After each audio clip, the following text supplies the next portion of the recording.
Hello, I am Prachi, and today I'm here with a wonderful story about Little Red Riding Hood. Have you heard about Little Red Riding Hood? No? Okay, so let us listen to this wonderful story. Once upon a time, there was a little girl who lived in a village near the forest. Whenever she went out, the little girl wore a red riding cloak, so everyone in the village called her Little Red Riding Hood. One morning, Little Red Riding Hood asked her mother if she could go to visit her grandmother, as it had been a while since they had seen each other. That's a good idea, her mother said. So they packed a nice basket for Little Red Riding Hood to take to her grandmother. When the basket was ready, the little girl put on her red cloak and kissed her mother goodbye. Remember, go straight to Grandma's house, her mother cautioned. Don't dawdle along the way, and please don't talk to strangers. The woods are dangerous. Don't worry, Mommy, said Little Red Riding Hood. I'll be careful. But when Little Red Riding Hood noticed some lovely flowers in the woods, she forgot her promise to her mother. She picked a few, watched the butterflies flit for a while, listened to the frogs croaking, and then picked a few more.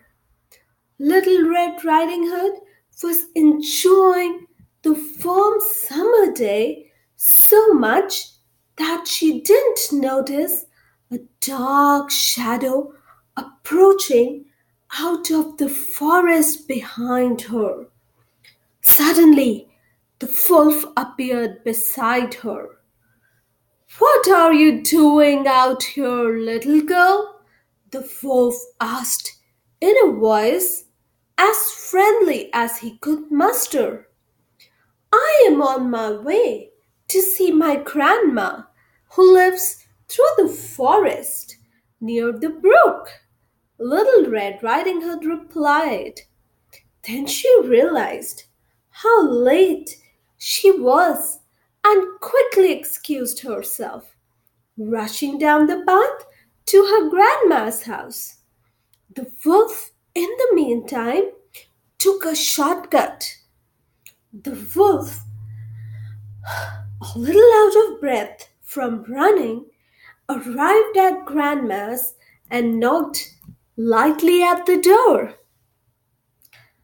Oh, thank goodness, dear. Come in, come in. I was worried, sick, that something had happened to you in the forest, said Grandma, thinking that the knock was her granddaughter. The wolf let himself in. Poor Granny did not have time to say another word before the wolf gobbled her up. The wolf let out a satisfied burp and then poked through Granny's wardrobe to find a nightgown that he liked. He added a frilly sleeping cap and, for good measure, dabbed some of Granny's perfume behind his pointing ears. A few minutes later, Little Red Riding Hood knocked on the door. The wolf jumped into bed and pulled the covers over his nose.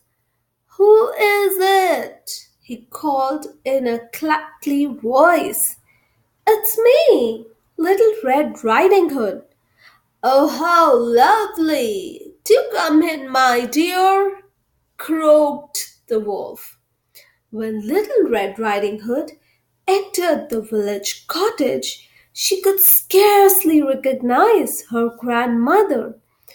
Grandmother, your voice sounds so odd. Is something the matter? She asked.